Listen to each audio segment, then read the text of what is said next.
Maybe probably should get another thing of lip chat. If they got it, they don't have the color. They got it.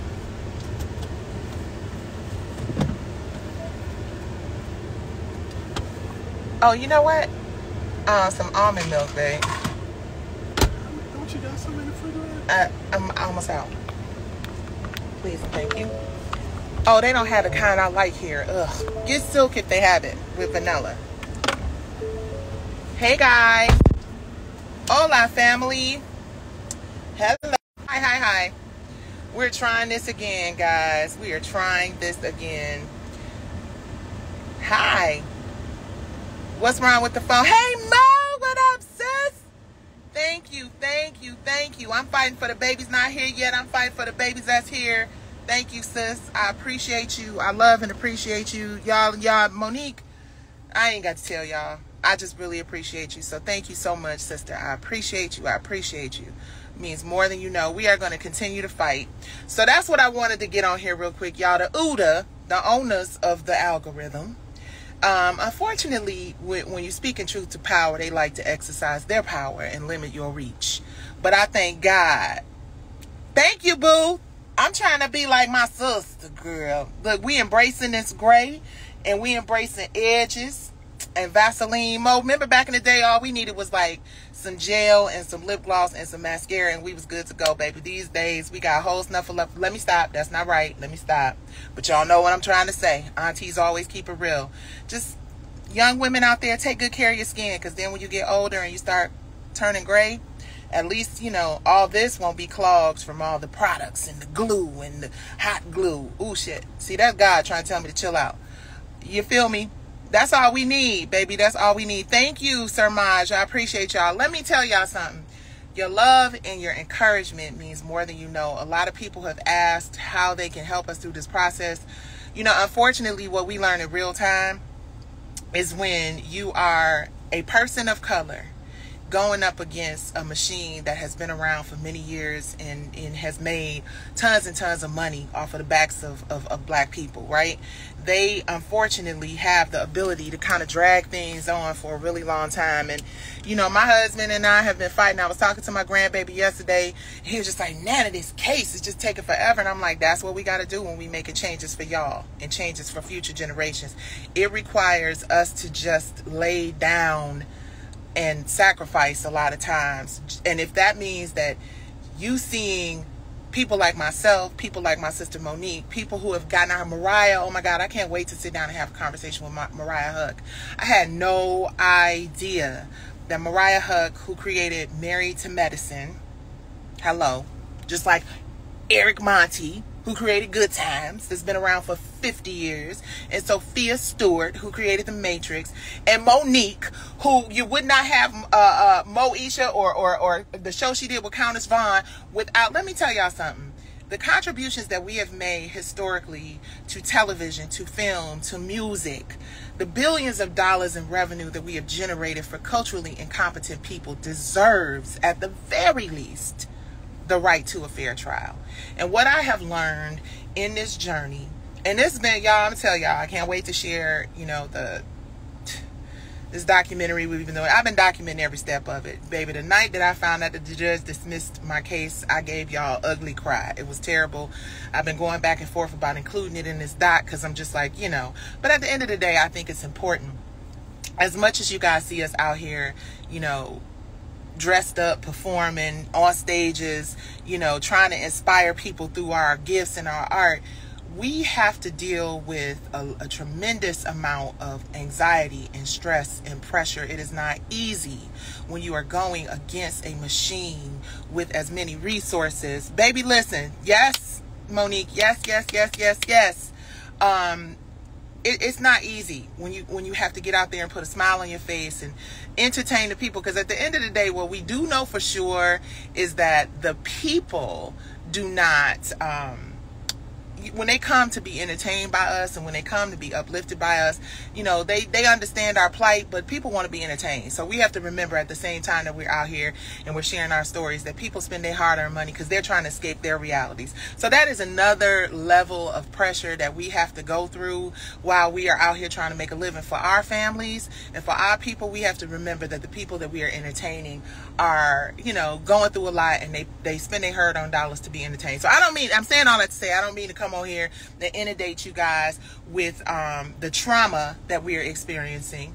But the truth is, in order for you to understand what really happens in this entertainment industry, in order for you to understand that it is so much smoke and mirrors, the industry is built on creative people, blood, sweat, and tears, creativity that is every single time, without a doubt. Prince wrote slave on the side of his face. Michael Jackson took their asses to task. Whitney Houston complained about every creative known to mankind. That's all Nina Simone talked about. That's all Billie Holiday talked about. It has been going on for centuries. And until we get to the place where we're willing to lay on the sword, as my Marine husband would say, and just take ourselves and our own egos out of it and share our stories, not to get sympathy and not to wear people down with the realities of this industry, but to make people aware that it's your money.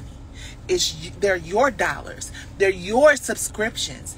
There are you, the public, the people, who get all of these shows to the point where they're making billions of dollars. Like, I mean, like the post I just posted that only 3 people looked at, because that's what the OODA be doing. Katori Hall, listen, sis, I'm going to talk directly to you, since we've never really been able to have a conversation. The only way I can really communicate and vent my grievances is through my social media, right? But Katori, let me say this. Sister, if you know that you and I both, because you said this out your own mouth, that's the post that I just posted. You said out your own mouth that you went to the company that produces P-Valley, same company I went to, which is the company that produces P-Valley, and you shared your idea, and then that CEO started sharing ideas with you, and the two of you together started pitching each other story ideas. And I'm saying, yo, sis, my thing was copyrighted 10 years before yours, and I went to this company that produces P-Valley, and I pitched my story, and me and the CEO. And this is the gag. They're not even denying that we sat down and had the conversation. They saying they don't remember, but they're not saying it never happened. But for some reason, we're still not able to get to a jury. I'm not sitting here saying that I have a slam dunk case. Well, okay, I'm lying. I mean, have you seen the 57 comparisons? You know, have you seen the facts that I have sat down with the CEO of the company? But the fact is, we deserve a right to a trial. That's all this is about. That's why, you guys, I've been for 4 years now, since 2020. Since 2020, I have been out here in these streets just appealing and advocating for the opportunity to go to trial. Y'all were asking me, well, not asking me, but, you know, you see comments like, just, you know, don't say nothing about it. Just lay low and woo, woo, woo, woo, woo. Well, let me tell you something. If I didn't say nothing about it, none of y'all would know that this is happening.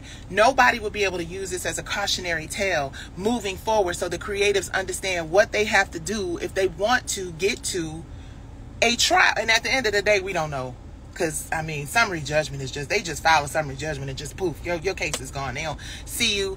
The judge said, ain't nobody going to look at these comparisons and see any comparisons once they took out Cena Frere and all. It's just so many ways that creatives can be put in situations where they lose and they don't stand a chance. And it's just not fair. If you go to court with evidence that suggests that something inappropriate happened, and you've had an opportunity, well, you've been in this for 4 years. I got $1 million in lawyer fees. They tried to sue me for $1.4 million in lawyer fees, but instead he gave them $600,000 because he said that my case was frivolous. And this is a situation where you basically, he said in the past that he wants to basically prevent people from, you know, going out here filing frivolous litigations. And y'all, listen, I got 57 comparisons. I got a chart, side-by-side chart. The fact that Uncle Clifford and Auntie Burlesque are pretty much the same exact character. The fact that the casino is a part of the plot in both, a major part of the plot in both. No shade to Isaiah Washington, that's my brother, and he and I have spoken since this. But Isaiah Washington and my character Frank Rudder, Mayor Ruffin and Frank Rudder, are almost identical. Same hat, same goatee, same cigar, same flask, same mission in the show, which is to get somebody on the outside to get dirt, to cause problems on the inside. All of these comparisons, all of these similarities, and to be told after spending $1 million that not only I can't go to court, you're not going to bring this before a jury, but to also rule in favor of $1 billion company, saying that I didn't have no business bringing my case up in the first place. What does that say to any creative out here? Any creative out here, what does it say about being able to fight for your family's intellectual property rights? These people trying to destroy us financially. It ain't gonna happen, because at the end of the day, I have faith in God, I have faith in people, and I know that at the end of the day, this is not going to just be the Daniels family lose everything. Y'all done already lost almost 1 million subscribers, and God don't like ugly, so all I'm saying, I ain't had shit to do with it, but people know what they know and people see what they see, and you can't fool people with common sense, period. So my point is just, when I get on here and I rant, I was letting sleeping dogs lie. I was like, I'm not going to get on here and just be the whole existence about fighting P-Valley and this and that and the third and whatever. But at the end of the day, this is all I got, because, all the major outlets, they're not talking about this preeminent copyright litigation. They're not talking about the fact that if I am not given the opportunity to at least get in front of a jury, y'all, I have 4 years, 4 years, $1 million that I owe to my lawyers. The expert report, I still owe like $50,000 to the expert report that he just threw out. Like, oh no, this expert report don't mean nothing. This man been an expert for 30 years, and it's just, just threw it out. You know what I mean? And I'm not trying to disrespect the court system, because at the end of the day, you just can't say nothing. You know what I'm saying? Your First Amendment right just ain't First Amendment right. And I'm sorry, babe, I'm online, whatever. Monique sent us love and support and all that stuff, and everybody on here, not just Monique. And look, I'm just Monique. Everybody on here, but I'm just talking, so y'all ain't really. Here we go. In the name of Jesus, I rebuke the folks trying to take. Yeah, and listen, here's the thing, guys. All I've been trying to do. Let me bring it down. All I've been trying to do is get a fair opportunity to lay out the facts, the merit of the case, and get to a jury. And if you can't get to a jury, if summary judge, man, listen, I knew going in. That's the reason why I was so I had so much anxiety. Watch this car, baby. I see him. He used to watch me. I had so much anxiety in this process, because I did all the research. My case was in Georgia for a year, and then it was not dismissed. It was moved to California, and it was moved to California because the judge in Georgia felt like there were people who needed to show up to court, and the only way these people would show up to court is because they're in LA, you could subpoena them, they're required to show up. So the quick and dirty is, it was in Georgia for a year. I was going through like, oh my God. And before we even filed the case, I've said this a million times, I'm gonna keep saying it, because it's always somebody new on the live getting it for the first time. But before we even filed our case in Georgia, we tried to settle this, as I said in the interview with Funky Deneva. If you haven't watched it, please do watch it. And if you get bumped off this live, because they bumping people off the live, please come back or go watch it on Worth.TV YouTube channel, because all my lives end up there, because on Instagram you ain't gonna be able to see shit but me dressing cute and dancing and singing and fluffy stuff. I'm sorry, I don't want to lose my Instagram account, so I'll behave. But state of Georgia, we did not want to go to court, because I was like, you know what, these are 2 black women, you know what I'm saying? I had just come off of some other stuff. I was like, listen, let's figure out if we can figure out how to resolve this quietly, amicably, or whatever. So the response was just really, really insulting, and really, really like I was a crackhead or something. And I was like, no, because I was inspired to go sit down with the CEO of Lionsgate and share all of my materials and my DVD, which had been out since 2010, and the copyright since 2004. It's 24. That's 20 years that my story has been copyrighted. I I shared it because I wanted ownership. I shared it because I knew that Tyler Perry, who I had worked with in the past, who the investor who worked with him was also working with me at the time. And he was like, hey, if you get distribution, which Lionsgate was in the business of doing distribution, that's why Tyler Perry, and he said it in Medea's baby, his Maxine's baby, whatever. He said, I went to Lionsgate to do the deal, and I told them that I had to have ownership. Why is Tyler Perry the last person that you did that kind of deal with? I don't know that you did it with 50 Cent. I don't know. I don't know that he owns power. I know that y'all gave him a channel recently.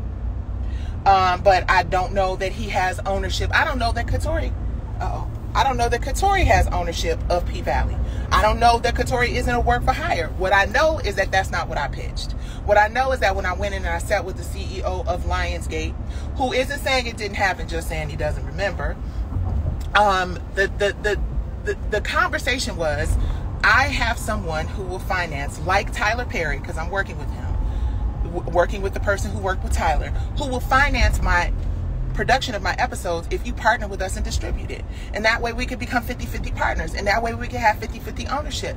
And I sat down with him and I sat across from him and I shared the story. I left all the materials, brought 2 sets of materials because I was supposed to be meeting with 2 people. I was supposed to be meeting with John, who was in the legal department, and John, who was the head. And the reason I was meeting with those people so higher up is because my lawyer at the time knew each other, right? So that's the whole point. Like, my lawyer set up the meeting. So you can't say the meeting didn't happen because my attorney set up the meeting. And you know my attorney. So anyway, we meet. I leave the materials. I never hear back. Just like in any situation, I say to myself, you know what? Maybe they just weren't interested, but I'm still pressing forward, trying to get my show going, trying to get Soul Kittens Cabaret as a dramatic series, which was called Curtains. So I left them the DVD, 2 copies of everything, DVD, the script for Soul Kittens Cabaret, the pilot script for Curtains, which was the dramatic series about the show, the deck, which showed I wanted Vegas casinos and all kinds of other things. I left all of that with him, thinking my lawyer referred me to him. He's the CEO of the company. It's copyright, been copyrighted since 2004. I'm good. I didn't think nothing else about Lionsgate, STARZ, and nothing until I look up in 2020 and I see my story, beginning, middle, and end, on the network. And I hear Katori say in an interview with ABFF that she went and pitched her story about strippers, which, was there a casino involved before you got to Lionsgate? What ideas were you pitching with the CEO? You were pitching ideas with the CEO of the company. Exactly what were those ideas that you were pitching with him? That's what I want to know. That's what a jury should be able to hear. Tell everybody to go ask her. Ask her. Exactly. Ask her. She hasn't said one thing throughout this whole entire process. This is not about attacking Katori Hall. This is not about attacking Lionsgate. But at the end of the day, the judge just ruled that I got to pay the defendant $600,000 in legal fees because I had the audacity to ask questions about something as obvious as this. And that is how it works, you guys. That is how it goes. So when I was on here just ranting and praying and asking and hoping, please let me get to trial, please let me get to trial, because I knew that there were several other cases. Matter of fact, the judge had a case with some of the same defendants, Sherman, that was very similar to mine. Lady pitched the idea. The next thing you know, she looked up, and the same people that are named in my case. So they have history? Yeah, they have history. The same people that were named in my case, same thing. They took it, the new girl, looked that case up. And those ladies had to pay a bunch of money to this big company, and the same judge, and it's just, listen, I'm not disrespecting anybody, but I'm a human being, and I'm fighting for my life, and I'm fighting for my family's livelihood. And the fact that as a black woman in America, I can't stand up and say, hey, listen, I went and met with a CEO and I left him all of my stuff. And I copyrighted my stuff in 2004. And this wasn't just something that was just laying on the floor somewhere. It was a whole DVD with Fantasia and Faith. And I hate to bring my friend's name up in this process, but y'all know what it is. Y'all seen it. At the end of the day, if I met with the company that gave a woman $100 million, and then that's the other question I have to ask. If you are a company investing in a first-time showrunner, $100 million, and I had a show that was the same story. Hold on one second, you guys.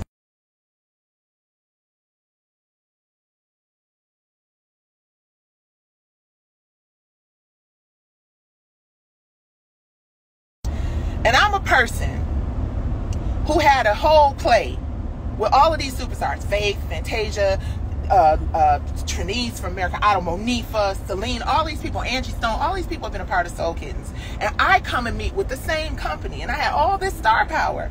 But you invest $100 million in someone, in an idea that has the same beginning, middle, and end. And then people talk about, oh, it's not exactly the same. Well, then if it was exactly the same, then, you know, how obvious would that be if it was exactly identical? But the fact that it opens up the same way. Girl arrives out of nowhere with a red suitcase. She's dressed inappropriately. She auditions. She get the job on the spot. He tells her to go over and change her clothes. Go look at it. Go look at it. And the reason I'm having this conversation with y'all now is because please understand, if with all the evidence that my family has, down to the fact that Katori said herself that she sat down with the company that put the show out and they were pitching each other story ideas. Go look at the clip I just posted. She said it out of her own mouth. They were pitching each other story ideas, and then it was a story pitching thing or whatever. Isn't that in and of itself, that alone should be enough for me to be able to go to a court and say, hey, listen, I pitched these people before she did. I was copyrighted before she did. It's the same story. Can we please go to trial? Can we please go to trial? If we don't get to trial, I'm going to say it right now. Don't worry about even copyrighting your shit. I know that was so loaded.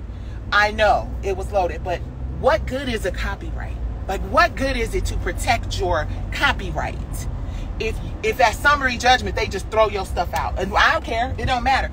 And this is the thing, you guys. This is the thing that burns me up, right?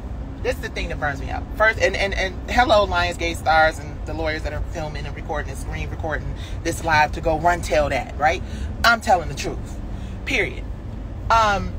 Even though it can be suppressed with a whole lot of money. That's a whole nother conversation. I'm going to keep telling the truth, and I'm going to keep talking about it, and I'm going to keep wearing it out, and I'm going to keep telling people to advocate and share. And the people who are unsubscribing, bravo.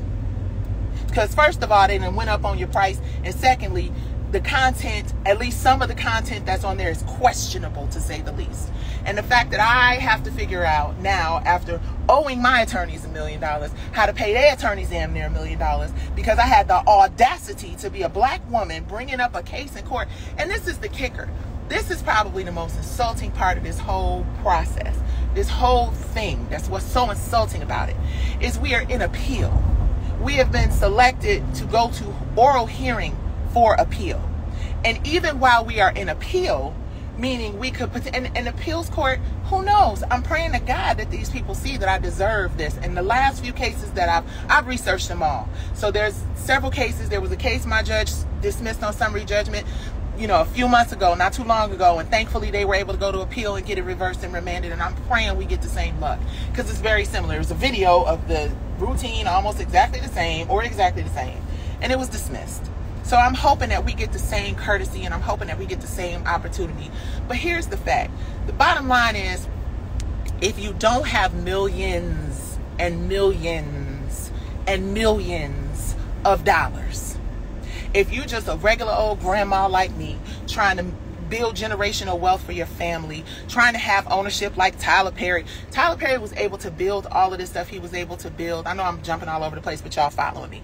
Tyler was able to build all the things he was able to build and do all the fabulous things he was able to do for one reason. Outside of him being talented, the big reason he was able to do it is because he had ownership of his intellectual property, and he was able to license it to distributors, and that is how he was able to build generational wealth for his family. And I would hope that, because we know each other, and I never did nothing to Tyler Perry, but I guess he gonna stay out of it, and I understand. No, I'm gonna say what I gotta say. I would hope that when people see injustices happening like this, when people see that there are black women and black people and other creatives out here that are trying to follow in the footsteps of those who have been able to build generational wealth and wellness in their families because they have ownership of their intellectual properties, I would hope and like to think that those people would take it upon themselves to be supportive in whatever way that they can.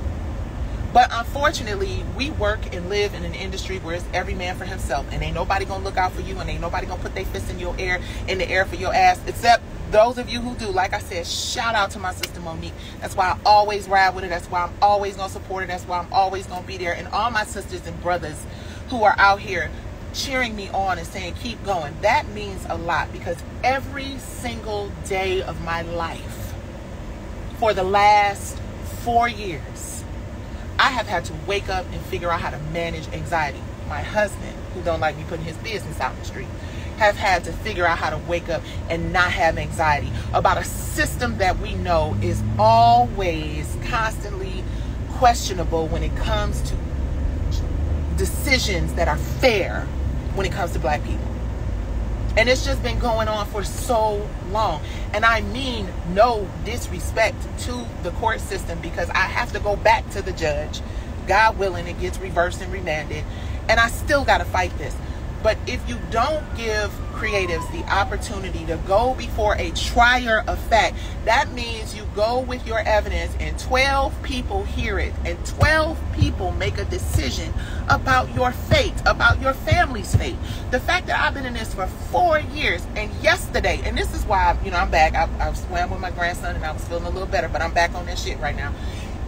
Yesterday, to wake up to yet another email, like, you know, we had to file an appeal Friday. It's all motions and appeals and paperwork, and all of that shit costs a ton of money. But we had to file another appeal Friday, and that was an appeal for the judge making the decision that even though we are in appeal, even though we are appealing the decision that says that we lost our case flat out because nobody would see substantial similarities and no reasonable person would look at the 57 comparisons or the fact, and here's the thing, I couldn't even really argue the fact that I left my material with the CEO of Lionsgate, because they conveniently weren't contesting that. They was like, we not questioning whether or not you met with them and gave me their stuff. So you can, what they lean this whole case on is what all of them went on: substantial similarity and something called scene of frere. And scene of frere means, oh, you can find this story anywhere. This story, yeah, it's similar, but you know, it's gay people that run places in cities that are going up for casino bills, and these characters, you find them anywhere. And that is not true. That is the whole point of me copywriting this story about an LGBTQIA. Then they say stuff like, oh, your character's only gay. Uncle Clifford is gender fluid. The fuck? Gender fluid wasn't even a word in 2004 when I created this story. It did not even exist. It was not a word.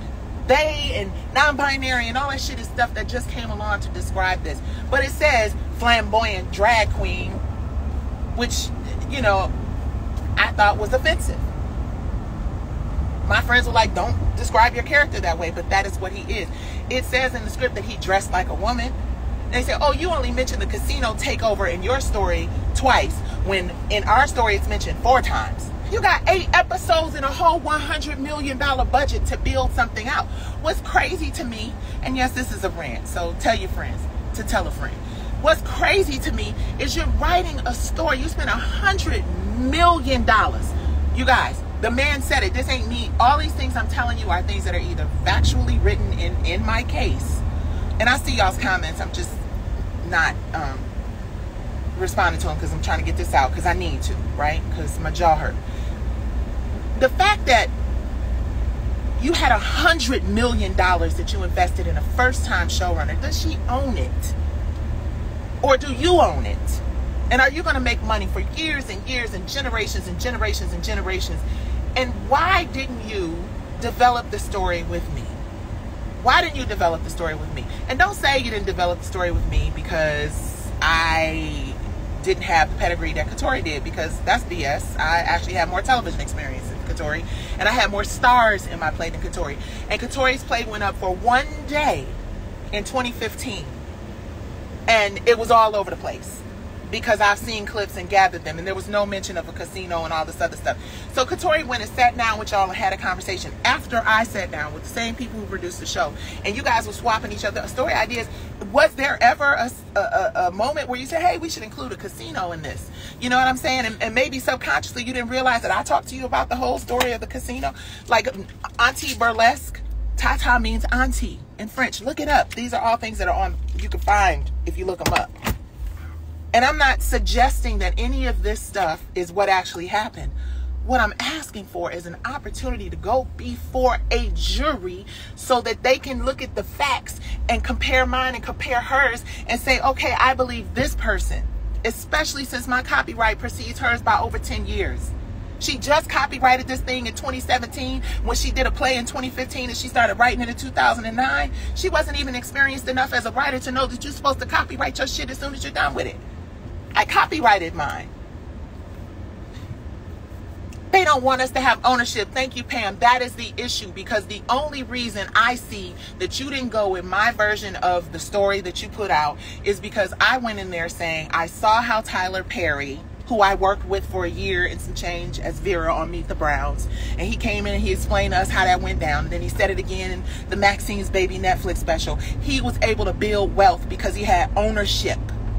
So this isn't a question of anything except people not wanting me to have ownership of an amazing story I created. And the gag is this character, Uncle Clifford and Tata Burlesque, same people, right? One is non-binary, one is gender fluid, semantics, whatever. This is one of the most beloved characters on television right now.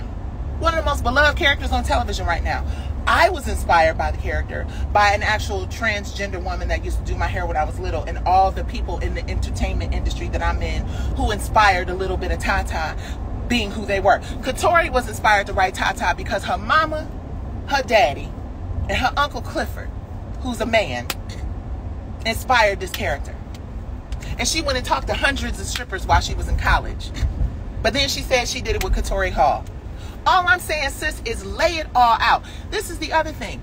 The fact that we had a very short discovery period, we weren't going to get it because the way it went is it was in Atlanta, and then they kicked it over from Atlanta to LA, Central District of Los Angeles, to ironically a judge that not only, you know, had seen another case that one of the defendants had done, but also the clerk for the judge works for the defendant's attorney, and there is nothing I could do about that. The clerk for the judge who ruled in my case actually works for the law firm I'm fighting against as a copyright attorney. But I mean, okay, you know, that's just how the system is. My lawyers have told me ain't nothing you can do. It happens all the time. That's just how it happens. But the fact that that judge, right after my case got there, ordered the defendants to file a motion, refile their motion to dismiss as a motion for summary judgment. I'm thinking, oh, maybe it's because he realizes how obvious it is and he sees it. No, not so fast. We weren't even going to be given the right to go to discovery. This is all in the paperwork. I'm not talking out of turn. It's all on Pacer for those of you who care to look at it. This is what actually happened. He actually told them, hey, refile your motion to dismiss as a motion for summary judgment. They did. They weren't going to give us discovery. We asked again. The magistrate judge, who's another judge within the system, said, no, you should be able to not only do your discovery, but you should be able to depose the CEO because it looks like there's more here to discover, right? The magistrate thought my case was important enough for me to be able to depose the CEO, which is the Apex deposition. Now, you can't see the deposition. You can't see what Katori said. You can't see what the CEO said. You can't see any of that. Why? Because it's redacted. Why is it redacted? Because they got a lot of money and I couldn't really afford to fight a redaction because I'm too busy fighting motions that are like tens of thousands of dollars each, right? So, file that, get a short discovery, very short discovery period. During discovery, we discovered so much stuff, but guess what? We can't talk about it. Why? Because they got a lot of money and they redacted everything, right? And I can't fight that because I got to decide to either pay my mortgage or pay them. So